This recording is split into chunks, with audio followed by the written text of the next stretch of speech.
9 তারিখের যে ঘটনাকে কেন্দ্র করে আমাদের যে আন্দোলন শুরু হয়েছিল সেই জায়গা থেকে বিচারের যে প্রশ্ন, বিচারের যে দাবি, আমরা বারবার মনে করি যে বিচারের দাবিতে আমাদের যে আন্দোলন শুরু হয়েছিল সেটা ছিল যেটা অভয়ার বিচারের দাবি। বিচারের দাবিতে এখন court monitor CBI investigation process চলছে।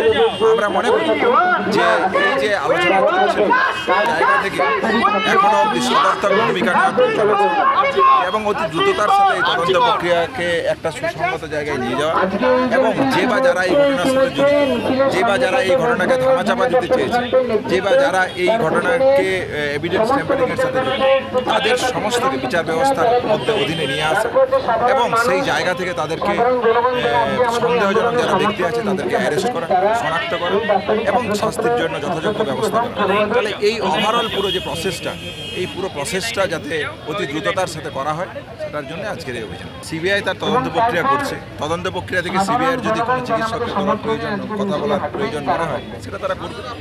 এর সাথে তো আমাদের কোনো সেই জায়গা থেকে যারা জড়িত কাউকে যদি তাদের মনে হয় যে ইনভেস্টিগেশন করা দরকার, ইনভেস্টিগেশন চলুক। এই নিয়ে আমাদের দিক থেকে কোনো শনিবার থেকে আমরা এসেনশিয়াল সার্ভিস শুরু করছি।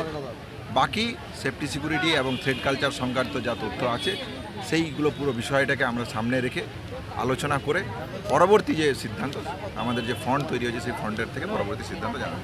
যে শুনানি প্রথমত ওনারা সেটাকে সম্মান জানিয়ে এই সিদ্ধান্ত নিয়েছেন এবং ওনাদেরকে কথা দেওয়া হয়েছে প্রশাসনের তরফ থেকে যে ওনাদের নিরাপত্তার জন্য এবং জাস্টিসের জন্য যে দাবি সেইগুলি সবই পূরণ করা হবে। নিরাপত্তার দাবিটা তো একটা বেসিক দাবির মধ্যে পড়ে আর কি। সেটা কিরম নিরাপত্তা চাই সেটার একটা 1, 2, 3, 4, 5 ওদের রয়েছে। সেটা থাকার কারণ যুক্তিসঙ্গত, কারণ এমনই একটা ভয়ঙ্কর খুন হয়েছে আর কি, খুন এবং রেপ, যে ওনাদের নিরাপত্তার কিছু 1, 2, 3, 4 তো থাকবেই, স্বাভাবিক। যে কোনো কর্মক্ষেত্রে এমনটা হলে এমনটাই হতো। সেগুলো পূরণ করা হবে এই আশা নিয়েই ওনারা কাজে ফিরছেন। আংশিকভাবে পূরণ করা হয়েছে এবং বাকিগুলোও পূরণ করা হবে। আমি যেটা বুঝতে পারছি ওদের সঙ্গে থেকে এতদিন এবং আজকেও, যে এরা সত্যি খুবই আশাবাদী যে এদের নিরাপত্তাও এনারা পাবেন, জাস্টিসও পাবেন। আশাবাদী বলেই আজকে সিডিও কমপ্লেক্সে গিয়ে ওনারা শেষ করছেন পুরো ব্যাপারটা। মানে আংশিকভাবে কাজে ফেরার আগে ওনারা সিবিআইয়ের কাছে আরেকবার আবেদন জানিয়ে ওনারা শেষ করছেন, কেননা ওনারা আশাবাদী পুরোটা নিয়েই। এই আশা যদি ভেঙে যায় তখন গণ্ডগোল হবে আর কি, তখন তো আবার সেই একই জিনিস হবে। আমি আশা করছি সেটা হবে না।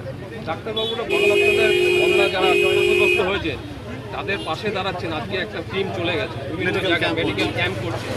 এই ব্যাপারে আপনি এই কদিনও ওনারা জনগণের পাশেই দাঁড়িয়েছিলেন, কারণ অভয়া ক্লিনিক চলছিল যে বিভিন্ন জায়গায়। আমি নিজের চোখে একদিন ধর্নায় থাকাকালীন আমি অসুস্থ হয়ে পড়েছিলাম। আমি অভয়া ক্লিনিকে গিয়ে দেখাতে গিয়ে দেখলাম যে আমি 478 নম্বর রুগী, আমার নম্বরটা হচ্ছে 478।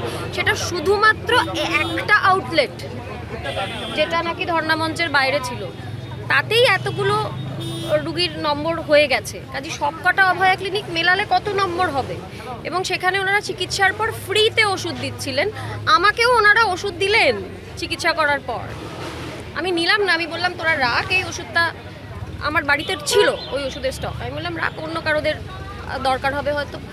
কিন্তু চিকিৎসা তো এখানেই করলাম, ওনাদের প্রেসক্রিপশন অনুযায়ী ওষুধ খেলাম এবং খেয়ে আমি ভালো আছি যথেষ্ট।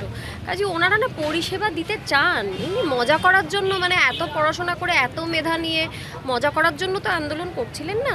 কাজে ওনারা পরিষেবাই দিতে চান জনগণের কাজে। নাগরিক সমাজও কিন্তু আজকে মিছিলে আসছেন, মিছিলে যোগদান করবেন। শুরু থেকেই ছিল নাগরিক সমাজ, আজকে বলে না, মানে প্রথম দিন থেকেই নাগরিক সমাজ পাশে ছিল।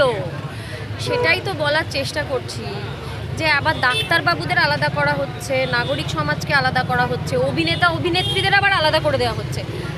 আমরা কি নাগরিক নই?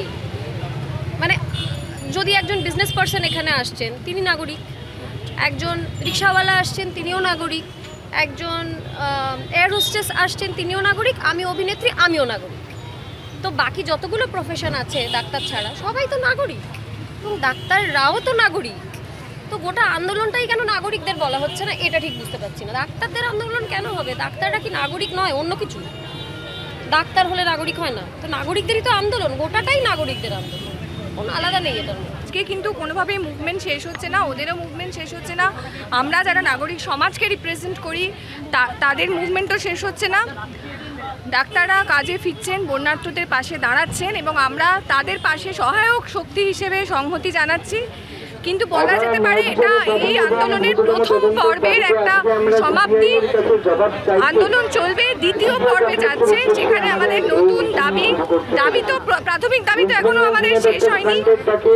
অভয়ার আমাদের বিচার চাই, সেই সঙ্গে স্বাস্থ্য পরিষেবা, মহিলাদের সুরক্ষা, নাগরিক আমাদের মেয়েদের হাঁটা চলা, কর্মক্ষেত্রে আমাদের সুরক্ষার যে দাবি নিয়ে আমরা মুভমেন্ট শুরু করেছিলাম রাত দখলের মধ্যে দিয়ে, সেই মিছিল, সেই মুভমেন্ট দ্বিতীয় পর্যায়ে যাবে আজকের পর থেকে। এবং আপনারা যেরকমভাবে আমাদের সহায়তা করেছেন, আশা করব ডাক্তারদের পাশে থেকেছেন, আশা করি ভবিষ্যতেও থাকবেন। সিকিউরিটির বিষয়ে বা কলেজে পরবর্তীকালে কমপ্লেন কমিটি, রুগীর জন্য প্রপার সেন্ট্রাল রেফারেল সিস্টেম এগুলো পেয়ে থাকলো, এগুলো কেমন ইমপ্লিমেন্টেশন হয় সেগুলো আমাদের দেখার, সেগুলোর উপর নজর থাকবে। তার সাথে সাথে চিফ সেক্রেটারির উপর আমাদের যে পদত্যাগের দাবি, ওনার যে সাসপেনশনের দাবি, সেটাও এখনও ফুলফিল হয়নি, সেগুলোর উপর নজর থাকবে এবং সেই লড়াই আমাদের চালিয়ে থাকবে। এখান থেকে সিজিও কমপ্লেক্স তারপরে কি নিজেদের মেডিকেল কলেজে ফিরে যাওয়া হচ্ছে নাকি? তারপরে কিভাবে তারপর প্রত্যেকটা মেডিকেল কলেজে যে যার অবস্থানে করবে, তার সাথে সাথে ইমার্জেন্সি পরিষেবা সহ অন্যান্য এসেন্সিয়াল পরিষেবাগুলো আমরা চালু করব।